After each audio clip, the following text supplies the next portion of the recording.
All right, I'm going to throw the liberals a bone today. A little bit of conservative propaganda busting. I'm also going to talk to you about what's happening in the markets because that's important. I'm going to show you what's going on with oil and gasoline because that's important.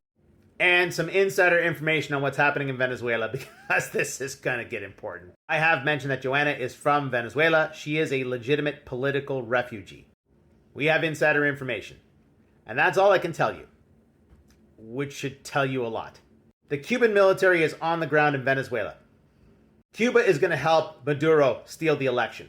See, the problem is the opposition government, who's actually won the election, they have the physical ballots in their hands. But Cuba needs to maintain the farce. Why? Okay, well, food for thought. This guy was a military grunt and died a billionaire. That guy, career military man, died a billionaire. And this dude was a bus driver until he got into government. Now he's a multi-billionaire. Socialism works fantastic for these people. You should also know that Maduro and his entire government is wanted by the United States for being narco traffickers and for money laundering. And you may have heard that, people in Venezuela get free houses. They're given keys. Yeah, that's only people who support the government. If you don't support the government, you don't get shit. I have mentioned shadow fleets over the last year or so because Russia and Iran, they're limited in how they can sell their oil. So what they do is they sell the oil on the black market. Some of that money is laundered through Venezuela, who until recently didn't track any of their oil shipments. Civil servants in Venezuela get less than $100 a month in salary, and he's a billionaire. This could get ugly. All right, gasoline and the markets. First, gasoline and oil. You will notice today that gasoline is a little bit more expensive. That is the lagged effect of the wholesale price of gasoline spiking because a few days ago, Israel did some house cleaning.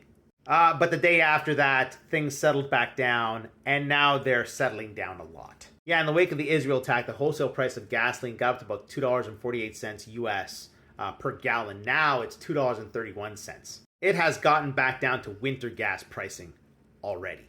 I was laughing at people saying that oil will get to $130 a barrel.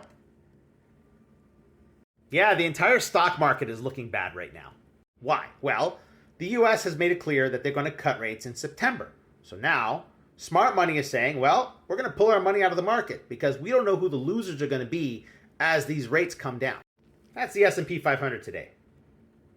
Now, people were certain that it was going to be a quarter point cut in September. Now, they're thinking it might be a half a point cut in September. This is my own post on LinkedIn from a few weeks ago. I am certain AI is in a bubble. If you look at those companies today, it sure looks like AI is in a bubble. The 5-year Canada bond this morning. Your fixed rates are going to fall. All right, liberals, you've been waiting for this. I'm going to throw you a bone. A little bit of conservative propaganda from the conservative propaganda machine that is the Fraser Institute. I'm shocked. The average Canadian family pays 43% of its income to taxes. Oh my God. Fuck Trudeau. Except this entire report is complete bullshit. I have said it. Canadians are overtaxed. Okay? Canadians are overtaxed. I am not going to deny that. But this report is a pile of garbage. Taxes have increased 2,705% since 1961. That's not how you calculate it, folks. That is not how you calculate. Including all types of taxes, your tax bill's gone up about 10%. That's how you calculate it.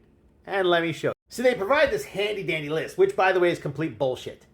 See, they say Canadian families are paying these taxes, but it's also unattached individuals.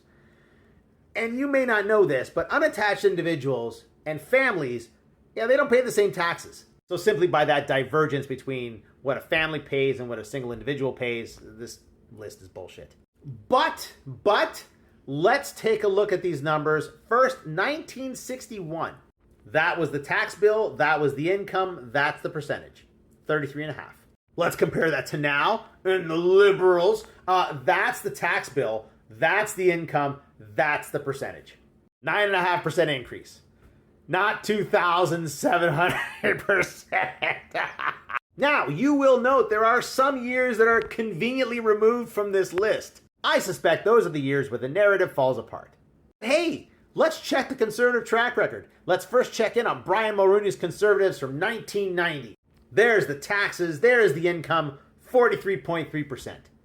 For the mathematically challenged, that's more than now.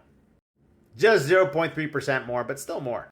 But let's check in on everyone's favorite Prime Minister, Stephen Harper, and his last year in power. Oh, it's not there. Well, let's step it back 1 year then to 2014. There's the taxes, there's the income, there's the tax bill, 43%. 42.8%. Okay. Which, granted, is 0.2% less than now. Yes, still less. But as you all know, I have been complaining about these additional taxes to like digital services and the carbon tax.